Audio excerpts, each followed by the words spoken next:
preserve the knowledge and civilization of Babylon. They're punished by the higher gods by being sent to the Abzu, the pit, the watery, abyss forever, to never return. So the antecedents, the context, the cognate material is all consistent here. And I realize a lot of people listening, they don't want to have anything to do with Genesis 6, and they're going to opt for something like the Sethite view, which is among the dumbest Bible interpretations I've ever heard for any passage. But, that's where people go because this is just too strange. It's too weird. Like the guy who said, we're just going to skip this morning, Sunday morning, the pastor, and by golly, he did it. He just skipped it. We moved on. But you don't need to do that. If you understand the Enoch story from the book of Enoch, and Jude is going to quote Enoch, he's going to allude to parts of Enoch elsewhere in this very tiny epistle. But here, it's a very clear allusion to the Enoch story, and he's actually using Enoch as a type of Jesus, because in the Enoch story, when the watchers sin and get sent to their prison, then they're sorry. They're sorry for what they did, transgressing heaven and earth, so to speak, like they did. And they solicit Enoch because Enoch was, taken to heaven and he's favored with God and so on and so forth. They solicit Enoch to intercede for them with God on their behalf to let them out. And Enoch does. Enoch goes to God and says, hey, the watchers down here, down in the abyss, they want some clemency. They're repentant, they say, and they want to be forgiven, and they want to be left out. And God said, go back and tell them no. They're there until the end of days. And so Enoch descends to the underworld to announce their doom. And that's what Peter is using in 1 Peter 3 to typify Christ. Christ goes down there and tells the powers of darkness that they've lost. They're defeated here in the underworld because I'm Jesus, the Son of God, but I'm out of here soon. Jesus leaves the grave, that you have the resurrection, which 1 Peter 3, if we'd have kept reading, mentions the resurrection. Because of the resurrection, he's no longer held captive to death, and they're still there. That's the whole point of 1 Peter 3, and then Peter loops baptism into it. We, Unseen Realm, I talk about how baptism is like a loyalty oath. It's spiritual warfare because it's a reminder not only to the people watching of whose side you're on, but it's a reminder to the powers of darkness that they're defeated. So all of this is going on in the backdrop. So we don't have the Old Testament Joshua here. What we have here is, again, Jesus. We have this reference specifically to him, and he's the one who kept kept the angels that sinned in chains. He announces to them their doom. So I actually think we have a nice support here for the 1 Peter 3 interpretation that I laid out in Unseen Realm. And it's not my interpretation. Again, nothing in Unseen Realm is original to me. This is a long, time-tested, view of what's going on in 1 Peter 3. The longest scholarly exposition of it is Dalton's book. Again, if you read Unseen Realm, you can look it up in the bibliography. I'm not going to rabbit trail any further on it. But again, I didn't include that in Unseen Realm. And I think it's an important, kind of a neat thing to include here as we're talking about the book of Jude. Second observation, what about the line, afterward destroyed those who did not believe? So let's read the verse one more time. Now I want to remind you, although you once fully knew it, that Jesus, who saved a people out of the land of Egypt, afterward destroyed those who did not believe. The term translated afterward is deuteron, which means second or secondly, if you're taking it adverbially. So what does this incident refer to? Who are those who did not believe? If it's the Egyptians, then the angel of the Lord, again, the Old Testament second Yahweh figure, second power, second person of the Trinity figure, who is equatable with Jesus in the New Testament context, then it would be he's both a deliverer of Israel and he's also the death angel. So, if you're talking about the Egyptians, it would be the Egyptians either who die at Passover or who are judged in the Red Sea. And so either way, and you say, well, is the death angel associated with the Red Sea judgment? He is. And again, you could read my angels book for this in my discussion of the destroyer, the Mashkit, who, again, indications are in the Psalms that this is the angel of Yahweh. It's Yahweh himself in the form of this angel. So again, there's a good argument to be made there, and Jude could be picking up on it. And it would be very consistent with having this angel of the Lord figure be both the deliverer and the destroyer.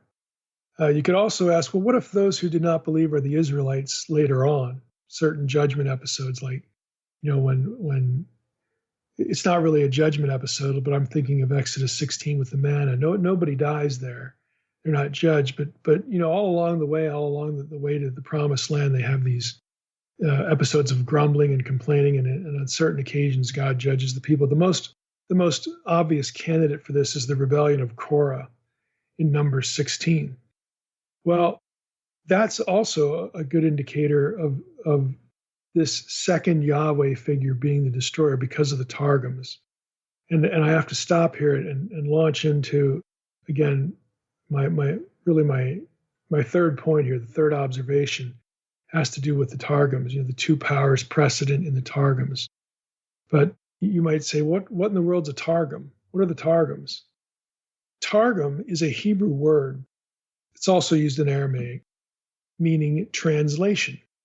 And it is used especially for Aramaic translations of the Hebrew scriptures that were read in the synagogues on the Sabbath and on feast or fast days.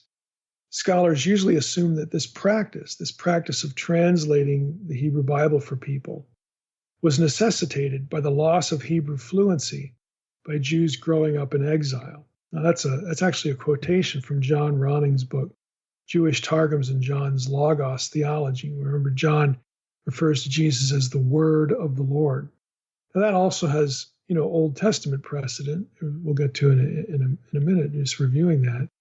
But it was the practice in Jesus' day and before, where after the return from exile, which is where the synagogues were started when the Israelites were in exile in Babylon. They didn't have a temple anymore, so they started the synagogues where they would meet together in groups, and they would learn Torah. Okay, they would learn the law. Well, gradually, again, there came a need to translate the material for the hearer.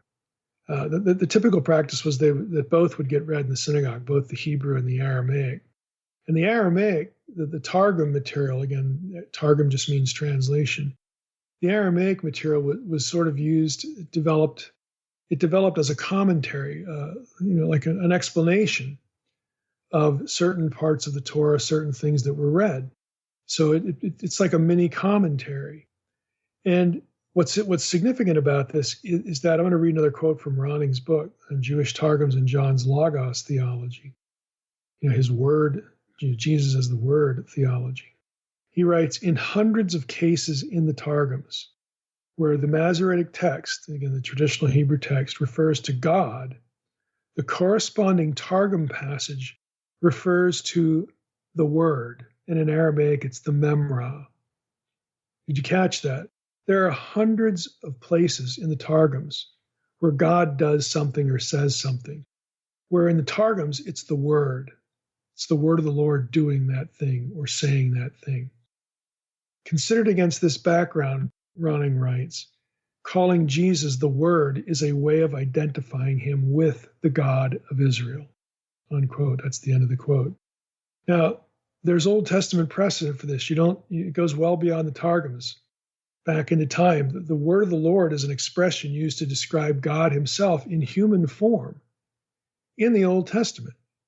You've got Genesis 12, you've got 1 Samuel 15, or not 1 Samuel 15, 1 Samuel 1, or 1 Samuel 3, excuse me. You've got Jeremiah chapter 1, where the word of the Lord comes to the prophet, and then a few verses later, the word of the Lord reaches out his hand and touches the prophet's mouth. It's God in human form, in anthropomorphic form. God as man in the Old Testament. The word of the Lord is one of the ways this is indicated. Now, that doesn't mean every time you have word of the Lord in the Hebrew Bible that it's a anthropomorphic figure, like Jesus in the Old Testament or something like that. It doesn't mean that. It means that in certain contexts, though, there will be indications in the context that you actually have an anthropomorphic form, a human figure who is the word of the Lord, who is Yahweh, but he's not the invisible transcendent Yahweh. There are passages where you have the word of the Lord or the angel of the Lord, or the name of the Lord is another way of expressing this. in the same passage as God himself. So you actually have both figures in the same passage. They're two Yahwehs.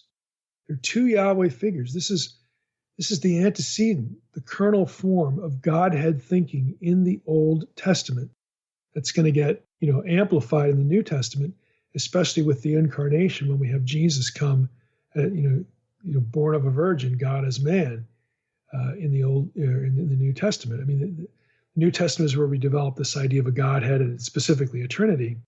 But this all starts in the Old Testament. And the word of the Lord is one of the ways this is expressed. Again, if you want details on this in a better systematic layout, you got to read Unseen Realm chapter 16 through 18. If you've already done that, you know exactly what I'm talking about here. But we're upping the ante here because now we're bringing the Targums into the picture, which I did not do in Unseen Realm, where you have this second anthropomorphic figure called the Word, called the Memra. It's the Aramaic word for word, in a particular scene in the Old Testament. So it happens all over the place. I'm going to read again from Ronning. He says, in the Targums, the divine word is usually indicated by a form of the Aramaic word memra, which, when so used, is not a translation of anything in the Hebrew text. Rather, the phrase word of the Lord is often a circumlocution or substitute for the tetragrammaton, the four letters, YHWH, Yahweh, the preeminent Old Testament name for God. It's another way of referring to God. That's the end of the Ronning quote. So in the Targums, when the Hebrew Bible reads Yahweh in many passages, the Targums will instead read Memra, or add the Memra of the Lord into the scene, thus identifying Yahweh as the Memra, the Word, or again creating this intermediate figure who is Yahweh but is also different from Yahweh, is but isn't, same but separate. Just like, again, this Godhead thinking of the New Testament where Jesus is God, but he's also Jesus of Nazareth, the man. He's both. Again, these are Jewish antecedents to this idea. And I'm going to give you an example. In Genesis 3:8, if in your Old Testament, I'm reading ESV, this is what you'd read. And they heard the sound of the Lord God walking in the garden in the cool of the day. And the man and his wife hid themselves from the presence of the Lord God among the trees of the garden. And then in verse 10, Adam says, he said, I heard the sound of you in the garden, and I was afraid because I was naked and I hid myself.